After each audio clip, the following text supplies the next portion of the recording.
નમસ્કાર.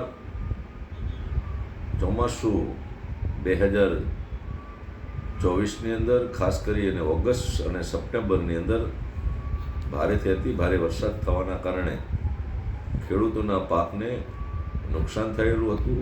એના અનુસંધાને માનનીય કૃષિ મંત્રી શ્રી રાઘવજીભાઈ પટેલ સાહેબને અમે પાંચેય ધારાસભ્યોએ સુરેન્દ્રનગર જિલ્લાને અતિવૃષ્ટિગ્રસ્ત જાહેર કરવા માટેની રજૂઆતો કરેલી. એના અનુસંધાને સુરેન્દ્રનગર જિલ્લો એ અતિવૃષ્ટિગ્રસ્ત જાહેર કરવામાં આવ્યો. એના અનુસંધાને ખાસ કરી ઓગસ્ટ અને સપ્ટેમ્બરમાં જે વરસાદ થયો એમાં પાટડી તાલુકામાં 13,022 ખેડૂતોને નુકસાન છે અને લખતર તાલુકામાં 6,927 ખેડૂતોને નુકસાન છે. એ પ્રકારનો સર્વેનો રિપોર્ટ એ જિલ્લા ખેતીવાડી અધિકારી મારફતે સરકારમાં કરવામાં આવેલો હતો.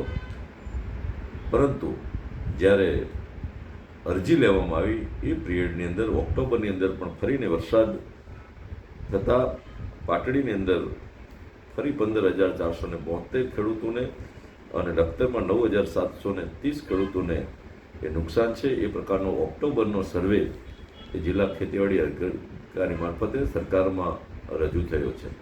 જેના અનુસંધાને પોર્ટલ પર અરજીઓ ટોટલ 25,507 એ પાટડી તાલુકામાં અને લખતર તાલુકામાં 14,878 અરજીઓ આવેલી છે.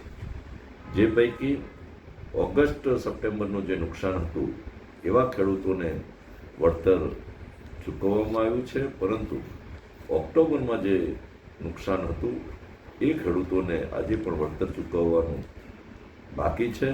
માનનીય મુખ્યમંત્રી શ્રી ભૂપેન્દ્રભાઈ પટેલ સાહેબ અને માનનીય મંત્રી શ્રી રાઘવજી પટેલ સાહેબને આ બાબતે અમે પાંચેય ધારાસભ્યોએ રજૂઆત કરતા માનનીય રાઘવજી પટેલ સાહેબે અમને ખાતરી આપી છે કે ઓક્ટોબરમાં જે નુકસાન છે એ નુકસાન માટેની ફાઇલ એ સરકારમાં સકારાત્મક દૃષ્ટિકોણથી ચાલી રહી છે અને ટૂંક જ સમયની અંદર આ ઓક્ટોબરના નુકસાન જે ખેડૂતોને છે એની ગ્રાન્ટ પણ મળી જશે. એ પણ ખેડૂત એ સહાયથી વંચિત નહીં રહે એની માનનીય રાઘવજી પટેલ સાહેબે અને માનનીય મુખ્યમંત્રીશ્રીએ અમને ખાતરી આપી છે. ત્યારે મારા ખેડૂત ભાઈઓને હું વિનંતી કરું છું કે કોંગ્રેસ જે પ્રકારે એ મગરના આંસુ સારી રહ્યા છે, ખેડૂતોને એમના અલગ અલગ મિટિંગો કરી અને ઉશ્કેરણીજનક કાર્યવાહી કરી રહ્યા છે, તેમાં નહીં જોડાતા